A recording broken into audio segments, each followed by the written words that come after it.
Good morning, and thanks so much for having me. Well, it's an interesting roadshow we're on. I've been going around, actually the continent for the last couple of years, speaking to teenagers, speaking to school kids, speaking to parents, speaking to teachers about social media, about how badly things can go wrong in the digital age, what it means to live in this world where everybody has become a celebrity and where our friends and our family and our colleagues have become the paparazzi.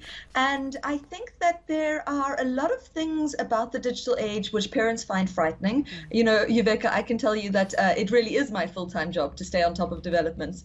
And it it's so complicated. And we hear this things like this week, the Momo challenge, and whether or not it's fake news or whether it's serious stuff, and whether or not it poses a risk to our children. So what we're going to be doing is speaking to teenagers and parents at the same time. As I say, I've been doing these talks for a long time, but the problem is we go to one school at a time. So what I'd really like to do is just roll this out on a much bigger scale. And we start tonight in Durban. We'll be talking about the legal consequences of social media, the disciplinary consequences of social media, how to look after your reputation, your online reputation, how to make sure that you're not doing something as a teenager which is going to compromise your online CV down the road. So it really is an all-encompassing talk. We're going to be talking to most of the big cities. At the moment, the dates are confirmed for Durban, which is tonight, Cape Town and Joburg. We're also going to Bloem and PE, and we really just hope to make as big an impact as possible and to make sure that children are as safe as possible.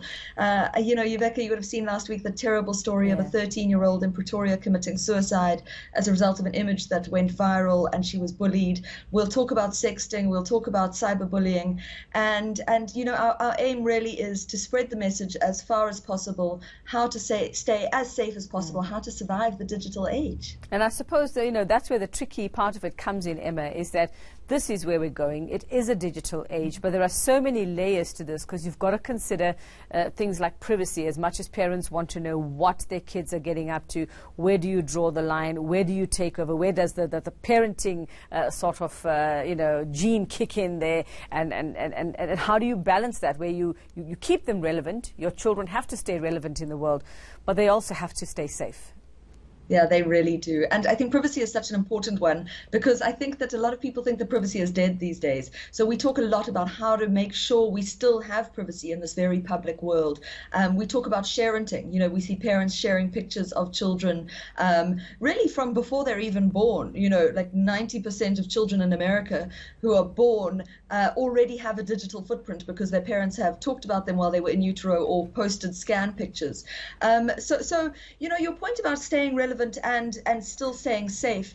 For me, I think we're giving smartphones to children far too young. And, I've been speaking about this for a long time. I would love to ban smartphones for children under the age of 13. I just don't think that they have the emotional capability to deal with the kind of stuff that they are going to see. The internet has no shallow end. And once they're online, they're online. They're going to come across some crazy stuff, some inappropriate material, some dodgy people.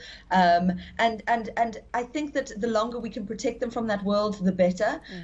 I think that parents are very ignorant around what actually happens on social media, often until things go wrong. And then once they're online, how do we manage screen time? I got into this field because I'm a lawyer and I started doing social media law work, but actually more and more we are branching out into things like emotional development, brain development, things around addiction. I don't know if any parents out there have children who are playing Fortnite. I can tell you it's an addiction like I've never seen before. Yes, it is. And just things like TikTok. TikTok is an app which most parents probably haven't even heard of. Yuveka, it's got more users already than Snapchat and than Twitter. I think parents, if they feel like they're on Facebook, they're already savvy. I'm afraid that's not the case. We're still way behind. They've got to really update themselves. You're very generous, Emma. You say they shouldn't have phones until the age of 13. I've told my kids that they can only get a phone when they can afford to buy one for themselves and pay their own bills. But let them hate you for as long as possible. I'll always know where you are. If you need to phone somebody, I will phone them up for you. But Emma, how do parents and teenagers get a hold of you? How do they have access to these road shows? Where would they find more details? So there are all the details on my website, which is the Digital Law Company under the events tab. My Facebook page is the Digital Law Company, and on Twitter, I'm Emma Sadleir. So all the details are there, and we look forward to seeing as many people as possible. And if you can't afford a ticket, then come anyway. We won't turn you away. Ah, that's amazing. And I think most parents need the help more than the teenagers do at this point. Thank you very much. That's social media lawyer Emma Sadleir. She's on those national roadshows. She'll give you advice, parents and teenagers across the country, on how to survive the digital age and keep it safe. Well,